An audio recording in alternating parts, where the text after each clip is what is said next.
2026 წლის ერთიანი ეროვნული და საერთო სამაგისტრო გამოცდებისთვის რეგისტრაცია 6 აპრილიდან დაიწყება და 11 მაისის 18 საათამდე გაგრძელდება.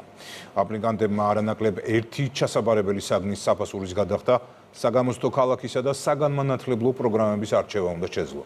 ახალი სასწავლო წლიდან სახელმწიფო უნივერსიტეტებში სწავლას სახელმწიფო დააფინანსებს. გივი კუჯავაგი ამბობთ. მე რეგისტრირდები, ვაბარებ სამართალზე.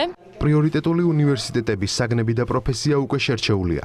აბიტურიენტები ორშაბათს ელოდებიან, რომ 2026 წლის ერთიანი ეროვნული და საერთო სამაგისტრო გამოცდებისთვის რეგისტრაცია გაიარონ. აბიტურიენტები გამოცდებზე რეგისტრაციას ელექტრონულად გამოცდების ეროვნული ცენტრის საიტზე 11 მაისამდე შეძლებენ.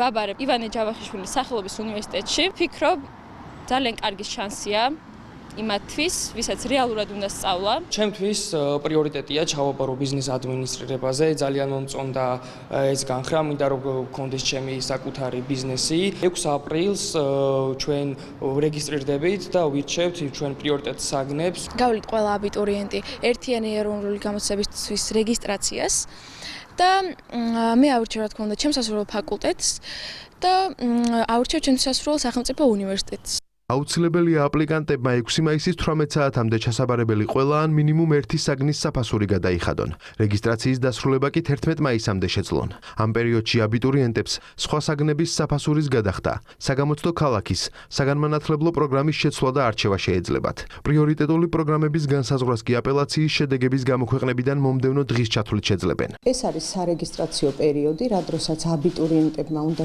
გააკეთონ მათთვის სასურველი არჩევანი 6 აპრილიდან დილის 10 საათიდან 6 მაისის 18 საათამდე აბიტურიენტებმა აუცილებლად უნდა შეარჩიონ ჩასაბარებელი საგნები.